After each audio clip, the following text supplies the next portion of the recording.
Udah baca? Siap-siap masker kain tanpa label SNI bakal dilarang beredar di pasaran.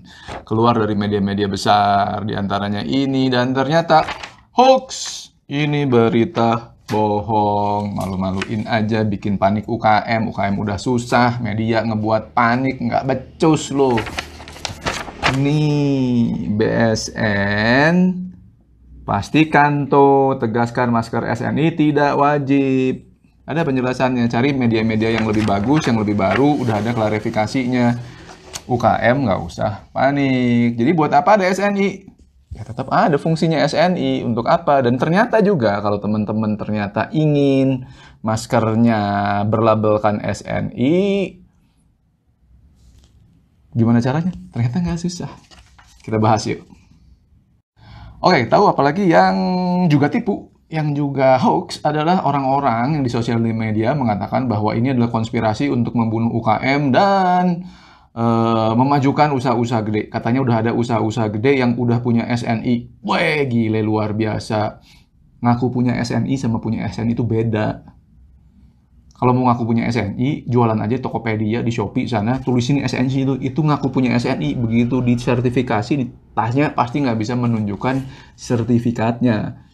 Bohong semua itu. Kenapa gue tahu bohong? Karena ternyata begitu gue tanya sama mereka, gue tanya sama BSN, saya tanya sama laboratoriumnya, ternyata belum ada satupun laboratorium, belum ada satupun lembaga sertifikasi untuk masker kain ini yang sudah terakreditasi. Di Indonesia tuh nggak ada. Jadi nggak mungkin ada yang punya SNI. Oke? Poin kedua clear? Clear. Jadi pertanyaannya Om Ben, apakah UKM itu harus punya SNI wajib? Enggak. Nggak harus. Nggak harus. Ini tuh pendaftarannya sukarela. Tapi kalau mau daftar gimana? Daftar aja. Bebas. Boleh silahkan daftarkan. Ini kayak sunnah lah. Ini kayak sunnah. Ya kayak lu udah sholat wajib, mau sholat sunnah nggak? Boleh kan? Ada manfaatnya sholat sunnah kan? Iya kan? Tapi nggak wajib gitu kan? Ini juga sama. SNI yang ini untuk masker kain itu sesuatu yang sukarela. Oke, guys, bedakan dulu nih. Ini benar-benar untuk masker kain. Masker kain tuh yang kayak gimana? Kayak gini nih masker kain. Kayak gini nih masker kain. Ini masker medis, nggak diatur pakai SNI yang ini, gitu. Yang begini-begini yang diatur sama SNI yang ini, walaupun tidak wajib. Jadi sebenarnya ngapain dong gue harus buat SNI kalau nggak wajib? Perusahaan lain enggak, gue capek-capek buat. Nah, ini yang namanya manfaat standarisasi itu sama kayak manfaatnya brand apa? Memberikan keyakinan pada konsumen. Kalau lu pakai sepatu ada logo shit begitunya kan, lebih yakin kan, langsung beli aja kan, nggak tawar-tawar kan, bener kan? Karena ada jaminan di dalam logo itu. Logo SNI juga, kalau udah lulus SNI itu memberikan jaminan pada konsumennya. Artinya mungkin harga jualnya bisa naik. Walaupun tetangga kamu sebelahan nih jual nih, sebenarnya jual yang ini pakai logo, yang pakai ini enggak, boleh-boleh. Kalau masker kain dua-duanya tetap boleh dijual, cuman mungkin ke konsumen yang ada SNI-nya itu akan harganya lebih baik. Dan konsumen jadi yakin ketika mau membeli produk ini, gue mah ada duit lebih nih. Daripada beli yang harganya segini, nggak apa-apa deh, gue mahalan dikit, tapi ada SNI-nya. Itu masalah jaminan aja, branding. Ngomongin logo, ngomongin jaminan gitu, itu kan sebenarnya branding komunikasi kita ke konsumen. Sama aja seperti ini, misalnya nih, logo Torch gitu. Kalau lu ngelihat tas ada logo Torch-nya, itu kan berarti produknya bagus, produknya kuat, ada jaminannya. Itu kan diwakili oleh logo itu. Sama, logo SNI ini juga sebenarnya memberikan jaminan. Jaminan gimana? Kalau SNI jaminannya harus lolos tes dulu. Nih tesnya. Tesnya ada 12 total semuanya. Hah, gimana gue UKM suruh tes 12 biji nggak akan lulus nanti mahal? Nggak juga ternyata. Ternyata kalau kita mau pelajari sedikit bagaimana cara mendesain masker sesuai dengan SNI, ternyata nggak terlalu susah. Bahkan masker yang kamu punya bisa jadi sebenarnya tinggal dites udah lulus. Bisa jadi ternyata kamu nggak sengaja udah mendesain sangat bagus, sudah cocok. Dan itu tidak terlalu sulit karena saya udah mencoba selama 2 minggu ini dan ternyata berhasil lolos. Mau coba? Mau tahu caranya? Oke, sebelum kita bahas mengenai bagaimana cara mendesain agar sesuai SNI, lulus dan bisa pakai logo SNI, kita bahas dulu mengenai ruang lingkupnya ceritanya. Jadi apa sih definisinya? Jadi definisinya gini, standar ini menetapkan persyaratan mutu masker yang terbuat dari kain tenun atau kain rajut dari berbagai jenis serat, polyester, katun, nilon, boleh. Itu semua masuk kain. Lalu yang kedua, baca lagi. Ini berlaku untuk masker yang terdiri dari 2 lapis kain dan dapat dicuci beberapa kali atau washable. Oke? Nah, jadi kalau mau SNI harus minimal 2 lapis dan bisa dicuci. Kalau 3 lapis gimana? Boleh. 4 lapis? Ya boleh, tapi gila aja sih kalau 4 lapis, sesek kali ya. Kalau 1 lapis gimana, Om? 1 lapis yaitu masker juga, tapi tidak masuk SNI dan tidak boleh mencantumkan logo SNI. Tapi hati-hati aja, beberapa tempat tidak mengizinkan kamu masuk, mungkin seperti KRL atau monorail. Itu aturan dia, bukan SNI itu.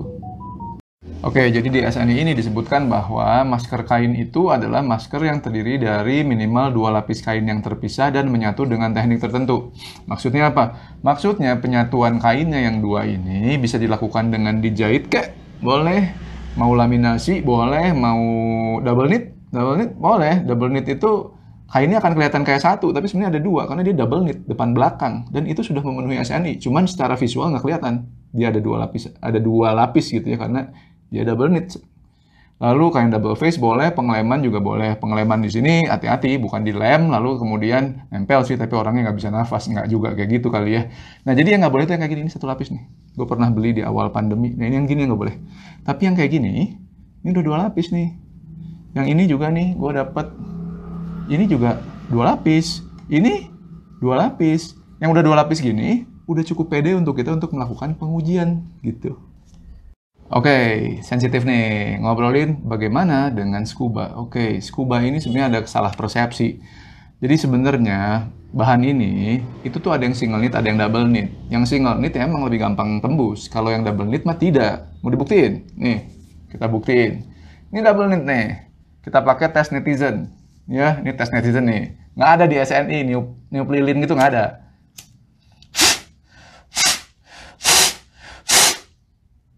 Mati men, karena ini double knit. Makanya di SNI double knit sudah memenuhi syarat. Cuman permasalahannya lu mungkin kalau pakai, even though kamu pakai double knit atau misalnya yang single knit kamu double kamu jahit, kalau bentuknya masih kayak begini, nih kayak gini nih, akan disangka penjaga atau security sebagai benda terlarang ini. Gitu. Bentuk jadi pengaruh. Amannya jangan ngedesain kayak gini. Karena mungkin security-nya nggak nonton vlog ini. Oke, di SNI ini sebenarnya ada berapa parameter tes yang mesti dilakukan sih. Yang diaturnya ada 12. Cuman kalau kita ngedesainnya cukup pintar gitu ya, nanti yang diharuskan dites cuma 4. Kalau mau punya SNI. Yaitu daya tembus udara, daya serap, kadar formaldehida bebas, sama ketahanan luntur terhadap pencucian. Itu 4 doang. Kenapa sedikit tes itu enak? Karena biayanya jadi murah. Paling 300-400 ribu lah untuk 4 tes itu gitu. Jadi teman-teman jangan berlebihan aja ngedesainnya gitu. Seperti misalnya ini ada tes khusus kalau kamu mengaku atau mengklaim bahwa si masker kamu tuh water repellent. Dia harus dites terhadap pembasahan permukaan atau uji siram. Kalau kamu mengakui antibakteri, maka dia harus dites juga nilai aktivitas bakterinya terhadap ada 2 bakteri katanya Aureus sama Pneumoniae. Jadi ngedesainnya aja yang pinter. Nanti kita bahas di belakang ini gimana caranya mendesain agar lebih siap lulus SNI. Oke, mulai ngedesain, milih bahan. Ternyata ada bahan yang bagus, ada bahan yang nggak bagus untuk digunakan sebagai masker. Di SNI-nya juga disebutkan sebenarnya. Hasil sebagai lampiran disebutkan bahwa misalnya kasa jelas nggak bagus ya, orang jarang-jarang gitu. Lalu kita gunakan sapu tangan, tuh nggak bagus juga karena terlalu tipis. Lalu sutra juga nggak bagus, efisiensi penyaringan bahan-bahan itu nggak bagus. Tapi rupanya mencari bahan yang bagus itu juga nggak susah. Ternyata katun t-shirt itu bagus. Kalau kamu menggunakan TC, combat, itu sebenarnya efisiensinya bagus. Polyester, nilon juga ternyata bagus. Jadi sebenarnya nggak jauh-jauh. Kamu tidak perlu kemana-mana. Pakaian olahraga yang bisa dipakai itu juga bagus tuh. Kaos yang biasa kamu pakai itu juga bagus. Akan lebih bagus kalau dia didobel. Lebih bagus lagi kalau dia didobel. Beda, yang satu natural, yang satu sintetik, itu hasilnya akan tinggi kemungkinan besar. Mau tahu pastinya, harus dites. Oke, jadi kalau mau dites SNI, 1 lapis boleh? Nggak boleh. 2 lapis? Ya, syaratnya adalah 2 lapis. 3 lapis boleh? Boleh 3 lapis. 4 lapis? Susah nafas kali ya. Udahlah 2-3 lapis aja, jangan persulit diri gitu ya. Nah, kalau mau 3 lapis pun ada di sininya sebenarnya ada nih.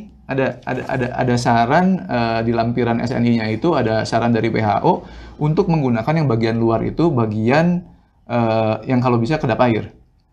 Punya sifat kedap air, bukan kedap air ya. Punya sifat kedap air. Kenapa? Karena fungsinya kan sebenarnya menahan droplet orang. Kalau dropletnya ada yang bersin, ada yang batuk ke sini, ditahan sama lapisan yang luar itu. Makanya harus, kalau bisa punya sifat kedap air. Lalu bagian tengahnya itu bahan nonwoven yang bagus, karena itu filter.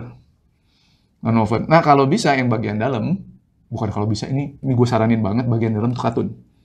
Atau sejenis katun, TC misalnya gitu. Karena apa? Untuk menyerap cairan. Nah, kalau paduannya itu kemungkinan besar kalau kamu tes, kamu akan lolos loh. Oke, kita coba review masker nih ya. Misalnya nih gue punya ini.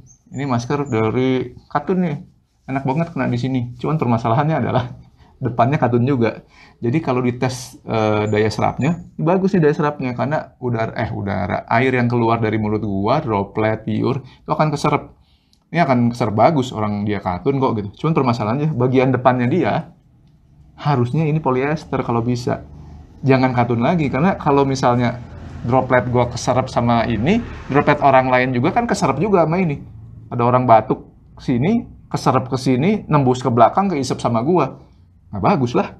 Ini terlalu menyerap air. Ini jadi nggak bagus. Walaupun mungkin ini kalau dites daya tembus udaranya lolos, daya serapnya lolos, formaldehidnya lolos, mungkin ketahanan untuk warnanya juga lolos karena ini warna putih, nggak ada warna. Anyway, warna putih is always a good idea ya. Oke, kita review masker punya bini gua, tapi dia udah nggak mau pakai nih. Ini sebenarnya bagus. Ini campuran dari bahan natural sama bahan yang sintetik. Permasalahannya adalah ini kebalik. Depannya yang katun, belakangnya yang sintetik. Harusnya kebalik lah. Kalau katunnya di depan kan malah kalau ada droplet dari orang keserap masuk ke kita. Iya, logikanya gitu kan. Ini malah bagian belakangnya tidak menyerap, malah panas di mulut, di pipi, di sini tuh kan panas. Kalau pakai yang berbahan dasar polyester. Apalagi ini menggunakan spunbond. Spunbond atau jenis seperti itu, non-woven, seharusnya ditaruh di tengah. Taruh di belakang, yang ketemu sama pipi itu harusnya yang menyerap cairan. Katun, TC, yang kayak gitu, CVC, gitu. Toh, kalau mau pakai bahan non-woven, saran gue jangan pakai spunbond. Spunbond susah nafas. Istri gue mengeluh ini susah nafas. Ada yang namanya melt blown. Melt blown ini emang bagian tengahnya masker medis. Ini bisa, lebih bagus. Ini bisa nafas, tidak panas, gitu. Oke, jadi naruhnya harus pas ya. Oke, kalau yang tadi kan desain-desain yang kurang bagus, sekarang desain yang bagus. Desain yang bagus jadi kompleks nggak sih? Kalau mau kita tes ke SNI, nggak juga desainnya jadi kayak gini doang juga. Ini kemungkinan besar akan lolos nih. Kenapa? Karena tadi menggunakan 2 material yang berbeda, campuran antara yang bagian depan yang warna biru ini adalah bahan sintetik, ini pakai polyester, yang bagian dalamnya ini pakai bahan katun. Ini pakai TC, bahan kaos loh. Jadi nggak susah kan nyarinya. Dengan begini kalau kamu batuk atau bersin, acim gitu ya. Ini kan cairannya keserap sama sifat bahan katun yang menyerap air, sementara kalau ada orang lain yang batuk, ketahan sama sifat bagian luar yang polyester kan nggak menyerap air gitu. Kalau bagian tengahnya kamu mau pakai melt blown misalnya, silahkan juga karena sifat melt blown ini emang menahan cairan juga dan struktur bahannya itu acak sehingga menyulitkan partikel untuk lewat ke tengah-tengah ini. Tapi harus 3? Enggak, 2 juga cukup sebenarnya. Produk lain. Nah, tahu kan ada desain masker yang pakai tisu seperti ini nih. Ini sebenarnya nggak akan dites sih, nggak akan dites. Jadi artinya kalau kamu kirimkan uji seperti ini mungkin akan lolos karena ini udah 2 lapis. Tapi sebenarnya rupanya ada catatan di situ. Penggunaan tisu tuh belakangan dihindari karena ternyata ada beberapa orang yang sensitif terhadap bulu-bulu yang keluar dari tisu ini. Terutama orang-orang yang asma. Jadi kalau bisa ganti, jangan pakai tisu. Kalau mau pakai melt blown tadi gitu ya. Tapi mau lebih gampang ya 2 lapis aja lah. Nggak usah pakai tisunya. Pertimbangan lain adalah khususnya apalagi bagi orang-orang yang mengklaim bahwa bahannya itu waterproof, water repellent seperti itu. Hati-hati jangan menggunakan jahitan di depan kalau bisa nih kayak gini nih. Jahitan seperti itu. Kenapa? Karena bisa jadi bahannya tahan air, tapi ternyata begitu dites si jahitannya yang tidak tahan air. Kalau kamu udah klaim seperti itu ternyata tembusnya di sini, SNI-nya ditolak. Akan gugur di tes tahan air tadi itu. Tes tahan airnya. Jadi pertimbangannya kurang lebih seperti itu. Kalau kamu mau pakai jahitan di depan, jadi hindarilah ada jahitan di depan. Kalau mau jahitan pinggir-pinggir gitu ya. Tapi kalau misalnya pun mau pakai jahitan di depan untuk membuat lekuk di sini gitu ya, pakai yang jahitannya di atas sama di bawah aja. Jadi di sini sama di sini. Sehingga di antara hidung sama mulut ini tidak ada jahitan. Itu lebih aman, itu lebih mungkin lolos. Pertimbangan desain lain tentang warna. Warna apa yang bagus? Jadi begini, yang paling bagus banget sih warnanya putih semua kayak gini nih. Ini mungkin di tesnya cuma 3 nih. Daya tembus udara, daya serap, formaldehida. Udah itu doang kayaknya. Tapi kan kita juga harus bersaing dengan estetika dong. Ada warnanya gitu ya. Oke, bolehlah pakai warna di depan misalnya. Tapi depan aja. Bagian belakangnya jangan pakai warna. Bagian belakang udah simpelnya putih aja. Begitu bagian belakangnya putih, itu aman bagi konsumen dan kita juga nggak terlalu banyak harus melakukan pengujian. Kalau belakangnya berwarna ini nambah beberapa tes soalnya jadinya. Oke, jadi lebih mahal dong. Oke, tentang warna juga, gue melakukan tes di beberapa warna. Ternyata untuk lolos dari ketahanan luntur warna itu paling enak yang warna-warna muda. Jadi kalau warna hitam itu lebih sulit lolos. Cuman bisa lolos, bisa lolos juga. Intinya gini, warna muda lebih gampang lolos daripada warna tua. Ingat aja itu. Tentang pengemasan. Nah, spesifik kalau mau punya SNI, berarti pengemasannya harus 1 masker, 1 plastiknya, 1 bungkusnya. Mau plastik biasa kayak gini, mau plastik keren, tapi yang penting 1 di dalam 1. Nggak boleh lagi 1, dalamnya 3. Itu nggak boleh. Kalau mau SNI. Tapi again, SNI itu kan sukarela. Kalau lo nggak mau SNI ya masih boleh memasukkannya 3, 4. Itu nggak masalah juga. Tapi nggak bisa pakai SNI. Gitu aja. Oke, penandaan. Artinya tulisan di packaging lo. Oke. Harus ada merek, harus ada negara pembuat. Jadi kalau gue yang produksi mungkin Torch Indonesia. Gitu kan ya. Lalu jenis serat setiap lapisan. Misalnya katun, dalamnya, luarnya pakai polyester double made. Atau pakai chiffon. Misalnya begitu. Sebutin di situ. Lalu kalau pakai antibakteri tolong sebutkan di situ, pastikan udah lolos. Kalau pakai diklaim tahan air, pastikan ditulis di situ dan pastikan juga udah lolos. Karena kalau kamu kena sampling, gawat loh, kena hukum loh. Oke, kalau enggak ya udah nggak usah tulis aja gitu. Gampang kan. Lalu harus ada tulisan cuci sebelum dipakai. Itu harus. Jangan lupa nulis cuci sebelum dipakai. Lalu petunjuk pencuciannya ditulis di situ, itu ada di SNI. Pencuciannya kayak apa, lalu tipe maskernya, tipe masker dari kain, sebutkan seperti itu. Tulis itu di packaging kamu. Oke, jadi kalau sekarang saya pengen punya SNI itu gimana? Belum bisa. Karena lembaga yang tersertifikasi untuk memberikan sertifikasi SNI-nya itu belum ada sekarang. Dokumennya udah ada. Dari dokumen ini nanti pemerintah mensertifikasi mana saja nih lembaga-lembaga yang bisa melakukan pengetesan sekaligus memberikan sertifikasinya kan gitu. Beberapa bulan lagi baru ada. Tapi kalau kamu melakukan pengetesan boleh-boleh aja sih. Saya dua minggu ini ngedesain dan melakukan pengetesan di Balai Besar Tekstil di Bandung karena saya orang Bandung. Tapi ada tempat-tempat lain, PT swasta kayak Intertek juga bisa tuh.